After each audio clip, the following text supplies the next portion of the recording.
The energy regulator, Ofgem, has announced that the energy price cap will rise by 0.2% from the 1st of January to £1,750 a year. For an average house, that will be an extra 28 pence per month.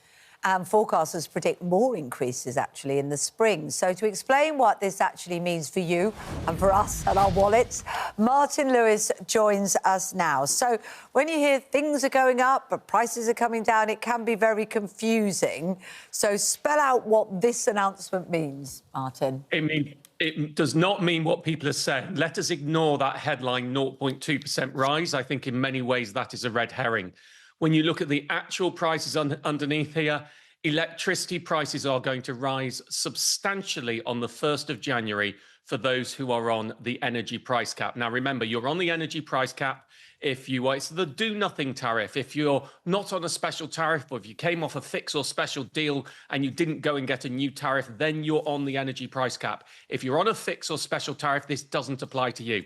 So I've got the numbers in front of me. The electricity unit rates for someone on standard direct debit are going up from 26.3p to 27.7p. That's a rise of 5.1%, not 0.2%, 5.1%. The electricity standing charge, the daily charge, is going up about a penny, which is up 2%. The gas unit rate, so the cost for each unit of gas you use, that's going down by 5.7%. And the gas standing charge, for the charge you pay for each day you have gas, is going up 3%. So what you have is electricity costs going up and gas prices coming down.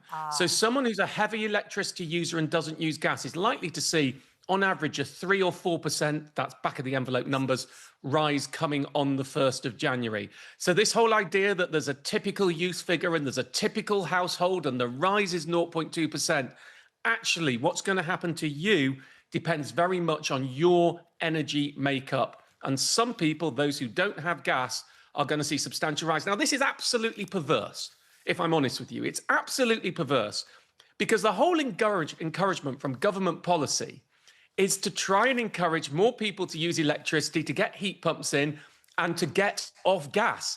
But what they're doing is they're making electricity relatively more expensive and gas relatively cheaper. And the reason it is happening, normally it's because of wholesale rates.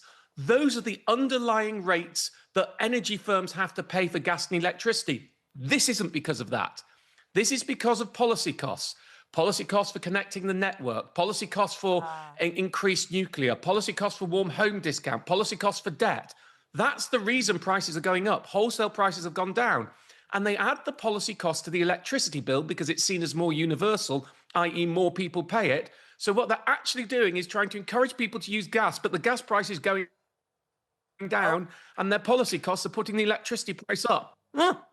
It's frustrating, Martin, isn't it? That's so frustrating, and you explained it there so clearly. Why would they be doing that? Well, it's because the electricity is universal because everybody has electricity. You know, you either have electricity only or gas and electricity in virtually every single case. So if they want to put policy costs, if you want to call them, or network costs somewhere, then they're trying to spread the load. They put them on the electricity bill. But that seems to not be joined up with their other policies. Seems very unfair, doesn't it? That's the truth of it. Unfair, just illogical. I mean, it's not doing what they want it to do. And I think we are at the point where we need to be plain now. Yeah. Energy prices are going to continue to go up, not necessarily because of wholesale rates, which move on their own depending on world markets, but because of the costs of running our network, plugging in the renewables, and the extra investment in new renewables that are going on out there. And I think it's time we start to shift on the debate and we'll move a little bit further forward and saying, you know, as a country, what we're deciding to do is we're investing and we're bringing in renewables and we're putting those on energy bills. We could equally pay them through general taxation. Energy bills are regressive compared to general taxation. What do I mean by that? Well, if you're very, very rich, your energy bills don't increase proportionately by the amount you're rich compared to somebody who has no money. So they're relatively cheaper for you. They make up less of your income. So the less income you have, the bigger a proportion of what you spend goes on energy bills. So putting the cost on energy bills rather than general taxation is more regressive rather than progressive. Progressive is when richer people tend to pay proportionately more. And I actually think we've got to the point where this needs to be looked at. Now, we've got a budget coming. And I'm pretty sure in the budget next week, there will be something done on energy bills. Many people are talking about they're going to get rid of the VAT on energy bills. I don't see that happening. I think they're either going to remove an element of the standing charge, which is what I would like to see, because the standing charge is much hated. The fact that you have to pay an increasing £7 today, but well over £300 a year just for the facility of having gas and electricity, that seems ridiculous to me. I would like to see them remove that. I think they're probably going to take one of the renewable obligations out of the electricity element of gas and electricity, which might bring costs down by about £80 a year.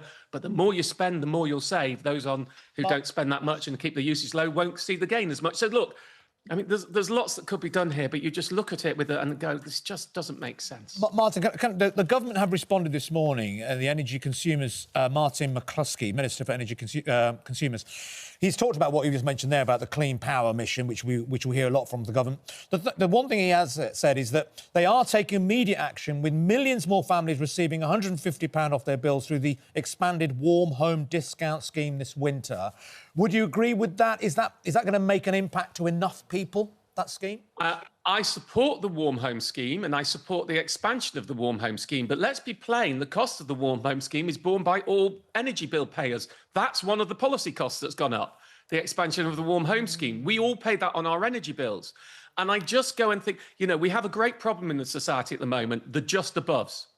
The people who are just above the threshold who don't qualify for warm home discount, the people who are just above the threshold and who don't qualify for the pension credit gateway, if you're a couple of pence above, you really lose out and are worse off for those people who earn just a little bit less than you. And when we do things like putting warm home discount on energy bills alongside all the other policy costs, it's regressive. We would be better to pay for it out of general taxation. And I think that's the debate I'm talking about. We're pushing policy costs onto energy bills. Actually, whether that really is the right way to do it is the question. People can debate the policy. That's for politicians. I look at consumer bills. Is this the right way to pay for them? By putting all the policy costs, all the renewable costs, all the warm home discount, all the debt forgiveness, and lumping those onto people's electricity bills, which is what we're doing. So, I think the electricity bills are now creaking on the back of it. All right, so all eyes on the budget next week. What would you like to see then? You talked then about general taxation. What are the sort of the top key things you'd love to see from the budget next week? I mean, we're not in the what would I like to see from the budget phase. We're in the what do I not want to, what we think is going to happen that isn't going to happen. Look, this is going to be a tax-raising budget, so costs are going to go up. Now, there are little things that might be possible. I think we might see an increase to the lifetime ISA property threshold, or maybe getting rid of the penalty there. I think we're probably going to see cash ISAs being reduced, which is something I don't think is the right type of policy. I think we're going to reduce the cash ISA limit, not to raise money, by the way, but to encourage young people to invest, which means all those older people we're not trying to encourage to invest will lose out as a side, you know, as a side problem of the fact they're decreasing the cash ISA limit. I prefer to see better incentives for investing and better education about investing. I mean, there's a chance that we're going to see council tax change. Council tax is a ridiculous tax. The valuations you all pay for your council tax in England and Wales was last done in 1991. It's completely out of date. No political party has had the balls, frankly, if I can be honest, sorry for saying that at this time, to change council tax in that time. 400,000 homes are in the wrong band based on the current system. In reality, more like 50% of homes are on the wrong band if you look at the way prices have moved from 1991, and it's irrelevant. I'm not sure the government's going to fix that. I just think they might add a few more bands in. And of course, we're going to see fiscal drag, the thing that's really costing most people the most amount of money, the fact that tax thresholds have not gone up, and I think that's going to be extended. So, I mean, we're not in a what would I like to see in the budget phase. We're in a what are we going to see in the budget phase. OK. Martin, thank you so much. Very helpful as ever. Yeah.